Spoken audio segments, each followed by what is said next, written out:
जनतेच्या आशीर्वादामुळेच आपण 7व्यांदा नगरसेवक झालो, असे नवनिर्वाचित नगरसेवक विलास इंगोले यांनी सांगितले। अमरावती महानगरपालिकेत पुन्हा एकदा निवडून आल्याने जबाबदारी वाढल्याचे त्यांनी स्पष्ट केले। प्रभागातील नागरिकांच्या विश्वासालाच आपली खरी ताकद मानत मूलभूत समस्या सोडवण्यासाठी आणि विकास कामांना गती देण्यासाठी प्रामाणिकपणे काम करण्याचा निर्धार त्यांनी व्यक्त केला। सर्व माझ्या सहकाऱ्यांनी निवडून दिलं म्हणून मी जुन्या अमरावतीतल्या सर्व जनता जनार्दनांचा मनापासून आभारी आहे।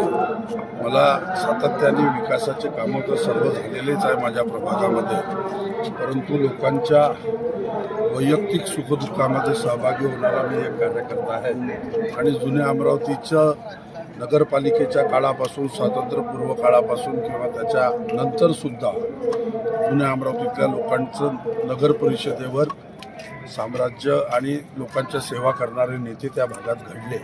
त्यांच्या सगळ्यांच्या आशीर्वादाने मी सुद्धा लोकांच्या सुखदुःखामध्ये सहभागी होणं, त्यांचे सर्व कामं करणं, वैयक्तिक कामं करणं, हॉस्पिटलचे असो, कुठलेही असो, ॲडमिशन असो, एज्युकेशन फील्डचे असो, क्रीडा क्षेत्रातले असो, प्रत्येकाच्या सुखदुःखामध्ये कोरोनाच्या काळामध्ये तुम्ही बघितलं असेल